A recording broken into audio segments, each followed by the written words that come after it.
Shad's mother's house. Inside Shad's mother's house, the news shows a disease ravaging mankind, animals, and trees. An older woman sits and watches the news as her health declines. The news broadcaster on television reports. Good evening. A new and alarming disease is sweeping across the globe, impacting humans, animals, and even plant life. Dubbed withering bloom, this disease primarily targets the elderly, but cases are emerging in younger populations as well. The older woman coughs, getting her son's attention to come into the room. Shad speaks to his mom. Hey, Ma, are you okay? I'm fine, just catching up on the news. Shad sits with his sick mother while watching the news. The TV continues to broadcast. Initially, symptoms may appear mild: fatigue, fever, and a persistent cough. However, the disease rapidly progresses, causing severe respiratory issues, organ failure, and ultimately, death. Livestock is particularly vulnerable, with mass die-offs reported in cattle, poultry, and even some wild animal populations. Plants also succumb to withering bloom, with crops withering and forests turning brown. This has devastating consequences for the global food supply. What can you do to try and prevent this? Shad's mother begins to cough. Shad makes sure she's okay. I can run out and grab something for you. What's hurting you right now? Shad's mother pats his hand and gives him a weak smile. Baby, I heard all over. What is done is done. I just want to see what's going on around the world in hopes of a cure. The news broadcast on television continues. Frequent hand washing with soap and water is crucial. Minimize close contact with others, especially the elderly and immunocompromised. Maintain a healthy diet, get sufficient sleep, and consider immune-boosting supplements after consulting with your doctor. Avoid areas with high concentrations of dead plants or animals. Wear protective gear when handling potentially contaminated materials. Shad's mother scolds him. Boy, you need to put your mask on. Now, Ma, if you go, then I go. I'm going to take care of you until I can't. Shad looks at his mother. Nobody's around anymore. It's just us. No grandparents, no aunts, uncles, or cousins. What about your dad and your siblings? Ever since the internet and the phone lines went down, I haven't kept in touch with them. Son, you need to go to your father. I'm not going to leave you, Ma. Shad's mother puts her hand on his. When I'm gone, you need to get in contact with your father. I don't know how. Don't worry, baby. I feel you will find him. He doesn't go out too often. Actually, he doesn't go out at all. They both laugh. I think he's still alive and you need to find him, okay? Yes, ma'am, but I'm going to be with you to the end.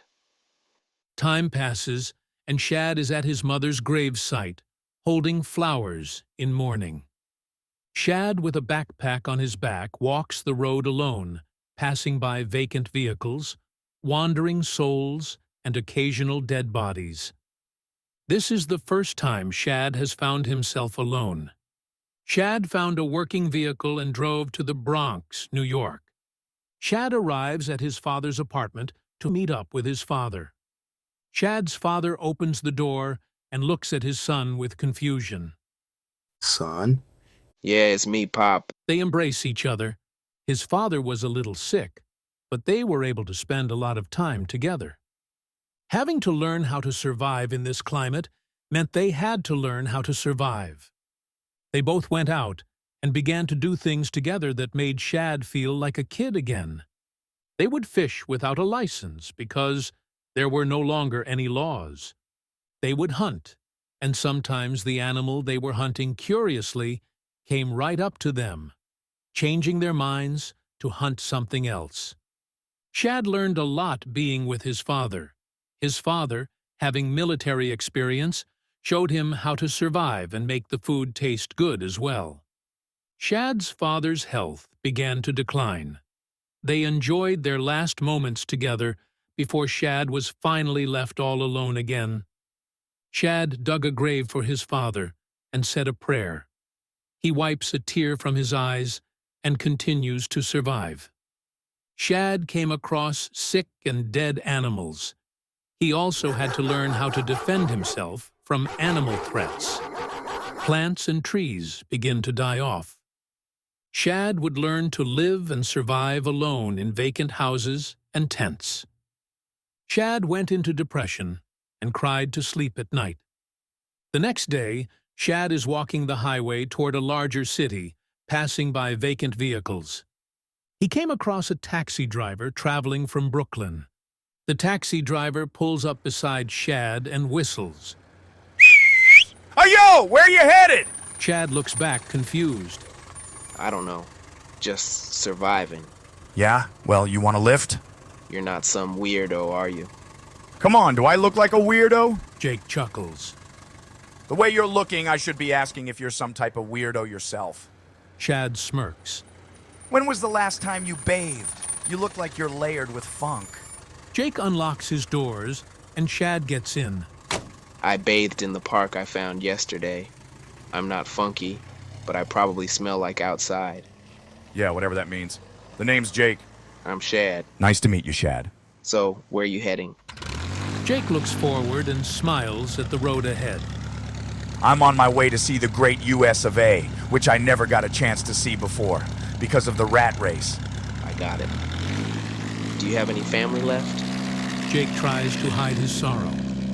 You know what, Shad? By the looks of things, I see we don't have family anymore, so let's look forward and not focus on the past. Shad nods his head. Oh yeah, if we meet any hot babes along the way, I got first dibs. Shad chuckles. Says who? Hey, those are just the rules of the game. The taxi drives off. Time passes as the taxi drives down the highway, and a transmission comes on the radio. Attention. Attention. This is an urgent message for all surviving individuals. Shad looks over at Jake and turns his radio up. The world as we knew it has been irrevocably altered. If you received this transmission, you are likely one of the few remaining. Hope remains. Jake every now and then glances at the radio as he focuses on the road. The Oak Ridge National Laboratory is a beacon, a refuge for those seeking rebuild. We possess resources, knowledge, and the will to survive. If you are capable of travel and possess skills in any of the following areas: medicine, agriculture, engineering, science, security, and leadership, we encourage you to make your way to the Oak Ridge National Laboratory. Together, we can rebuild. Together, we can ensure the continuation of humanity. I wouldn't sweat that message too tough. I've been hearing this since I was in New York. Shh. Jake looks disrespected. Don't shush me. It's probably nothing or a setup. Shad shakes his head and goes back, listening to the radio. This is not a call for despair, but a call to action. I repeat, this is not a call for despair, but a call to action. Oak Ridge National Laboratory, a beacon of hope in the face of adversity. My bad. I'm not trying to strong-arm you in your ride, but this sounded important. Jake releases a deep sigh and wipes his face. No need to apologize. You seem like a good kid. I just don't want to get my hopes up. You don't want to check it out? Jake looks over at Shad and takes a deep sigh. Well, if they're going to kill us, maybe this hell could end. Or you can meet a big booty shorty that smells like cocoa butter. Jake looks confused. Huh? Never mind. Inside joke. Jake chuckles. Fuck it. Let's go. Reach into the glove compartment and pull out my map. Shad smiles and pulls a map out of the glove compartment. Oh yeah, where's this facility supposed to be located again? Wait, so you don't remember? How many times have you listened to this recording? I don't know, maybe about 10 or 11 times. It'll come back on. Both Shad and Jake continue their journey. Oak Ridge National Laboratory. Sunlight beats down on the desolate landscape. Jake and Shad's taxi pulls up to the open gates of Oak Ridge National Laboratory. Hey, we got your transmission over the radio. I'm Shad, and I'm with a taxi driver from New York named Jake. Why did you have to give them my profession? I don't know. I'm nervous. Shad speaks to the intercom. Sorry about that. From your message, we were told to come out this way for possible shelter and to help rebuild. Silence. Jake shrugs. Shad steps back from the intercom. I told you this was a waste of time. Hello! Hello! I've unlocked the door. Please come in.